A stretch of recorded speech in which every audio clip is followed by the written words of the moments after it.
And as you know it's only the second race of the season already. The white flags have been waved, and it does look like Red Bull will be runaway leaders and conquerors once again. To talk to us about all issues in the sport of Formula One, we've roped in two familiar faces in Sasha Martinengo as well as Maharaj. Good morning, gentlemen, and welcome to Sports and Winning Live.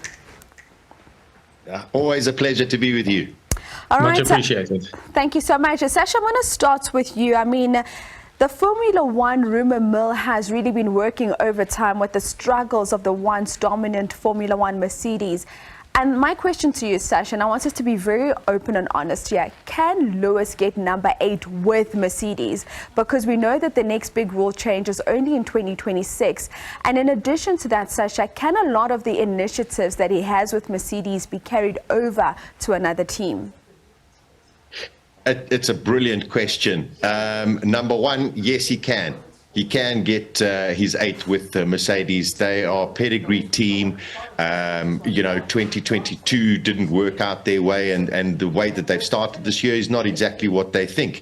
But look at the latter part of 2022, the way that they came back. They came and won a race as well. So, I think in a way they may be overplaying their problems that they have after the first race of Bahrain. I think everybody is as confused about what happened in Bahrain, and I don't expect it's going to be plain sailing for Red Bull all the way.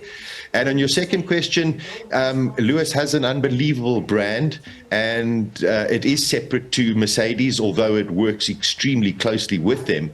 And I believe that if he did have to change a team, I don't think it would affect any of the doings and off-track activities that Lewis does. So, changing teams is part of the nature of Formula One for many, many drivers. And, if he did have to change a team, I think everything would be okay for him. Indeed, thank you so much for that, Sasha. Now, Vek, I want to bring you into the conversation now. Mercedes knew very early last season that their car was just not good enough, and they had time on their hands to try and fix the car. So why not use all the elements that are working on other cars and build a competitive race car? And in your view, what is fundamentally wrong with the Mercedes currently? I think the reality is that we do understand that to try and get a competitive Formula One car, all elements need to work together in harmony. When the rule change came about, Mercedes had a different philosophy to all the other cars. If you look at the three philosophies, there was the Mercedes philosophy, the Red Bull philosophy, and the Ferrari philosophy. The Mercedes one didn't seem to work 100%, although they did get the car working very well in the Brazilian Grand Prix. I think they scored a 1-2 with George Russell and Lewis Hamilton. The car was very competitive towards the back end of last year. In terms of what we saw this year, every rumor coming out of Mercedes was that they hit all their targets in terms of the aerodynamic downforce, the aerodynamic efficiency, and it does look like they didn't probably set ambitious enough targets. So the question then comes in is what can be done. Remember, there's a cost cap that's in play, so they cannot throw money at it. They cannot rebuild a whole new car. So do they do the Aston Martin model, where Aston Martin had a similar issue last year? They decided to rebuild their car and come back with the Red Bull philosophy. They then essentially wrote off the whole of last year to try and understand that car, and you see the fruits of that labor now. I think Mercedes do have a bit of a bigger challenge. They've got much higher pressures, so they can't really afford to write off an entire season like 2023. I think they want to keep hold of Lewis Hamilton going forward. So they need to try and bring a big enough upgrade around in sort of race 4 to race 6 to try and close that gap. It's a very ambitious target. I'm not sure if they can achieve it. We have seen that rumors of James Allison coming back in the team to try and help with the team direction from a technical perspective. But as you know, if you stand still in Formula One, you actually go backwards. So you have to keep on developing that car to try and maintain the gap. I think looking at this weekend's Grand Prix, the Bahrain Grand Prix had a big issue with wear in terms of the actual tires. However, in this particular Grand Prix, we are quite optimistic that tire wear is not going to be as big an issue. So the gap should be much nearer than it was at the last Grand Prix. And we are looking forward to seeing how that will work out and whether or not that gap will be narrow. But Sasha, I want to come back to you now, and I want to move a little bit away from Mercedes as well as Lewis Hamilton. Now, it has been said by many that Lando Norris in the right type of car is capable of competing with the likes of a Max Verstappen, and that the car that he's currently in is described as a donkey. Now, despite committing to McLaren in the long term, how long before another team snaps him up, do you think?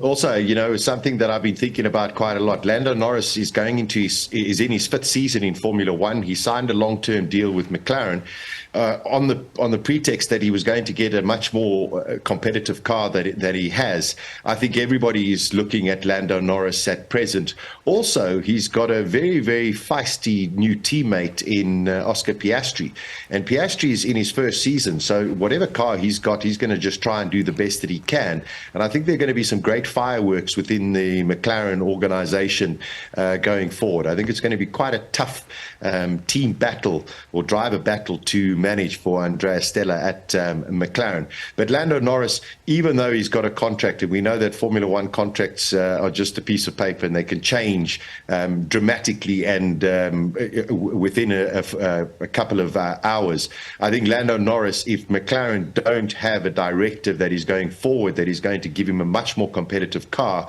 that are going to allow him to fight for championships, I think he'll be looking at other pastures, and I wouldn't be surprised if Red Bull would be interested in him as well. That would be interesting. Now, quick fire predictions. Barring an engine failure, can anyone beat the Red Bulls, and who's likely to make up the podium out in Jeddah? I'll start with you, Vic. Just a quick prediction. It's a difficult one. I'm not going to go against the Red Bull at this particular stage, although I'm going to be slightly different. I think Sergio Perez has a very good opportunity. Remember, he had pole position for this Grand Prix last year. There was a safety car intervention that hurt his chances. I think he's going to be very quick. And so I'm going to go for Sergio Perez, Max Verstappen, and Charles Leclerc for the podium. Sasha? Well, I tell you, Charles Leclerc's got a 10-place penalty. So, if that happens, Vic, I'll be very, very happy that Ferrari would have improved. I think Red Bull are going to be still difficult to beat. And I think today's free practice sessions are very much going to be like a testing bench for all of the teams. But, I'm going to go out there and I'm going to say Carlos Sainz. Ferrari were very quick here last year. I think Ferrari do have a chance, despite what happened in Bahrain. I'm going for Carlos Sainz for a victory. All right, those are the predictions coming through from our analysts joining us this morning, Vic Maharaj as well as Sasha Martinengo. Gentlemen, thank you so much for your time this morning.